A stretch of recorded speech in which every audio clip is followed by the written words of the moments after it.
Ce soir, la ministre du Tourisme affirme que le prix moyen d'une chambre d'hôtel n'a jamais été aussi élevé. Comment ça se fait et comment l'expliquent les hôteliers surtout ? Je pense que c'est une question d'équilibre budgétaire, une question d'équilibre tarifaire.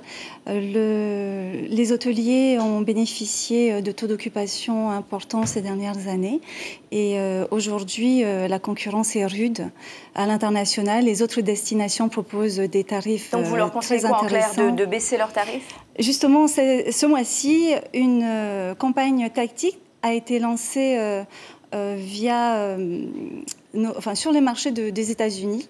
Donc un travail qui a été fait par nos équipes de Tahiti Tourisme et les hôteliers. Et cette campagne propose des tarifs intéressants justement pour le marché américain.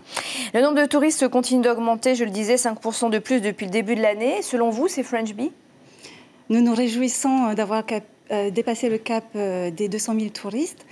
C'est un cap important puisque nous ne l'avons pas atteint depuis 2009.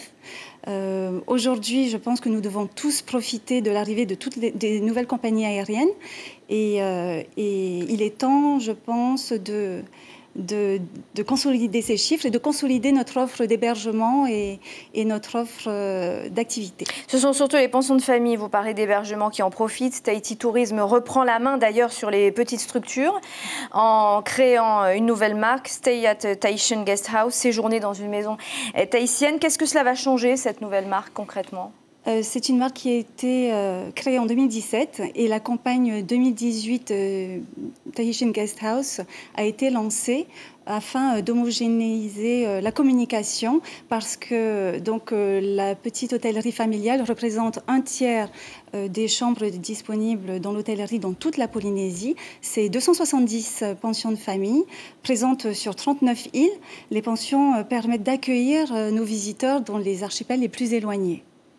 Le tourisme de croisière marche fort, on le disait, mais les Japonais et les Néo-Zélandais boudent la Polynésie. Pourquoi ? Quelle est l'explication ? Au-delà de la culture japonaise et du fait qu'ils ont du mal à organiser leur voyage aussi rapidement que les principaux marchés émetteurs tels que l'Europe, tels que les États-Unis. Donc ils arrivent souvent ils en viennent à réserver lorsque tout est quasiment plein, en tout cas sur les dates c'est trop tard, demandent. En fait. Parfois, c'est trop tard, mais j'évoque à nouveau la concurrence difficile. Et le secteur touristique est un secteur en constante mutation.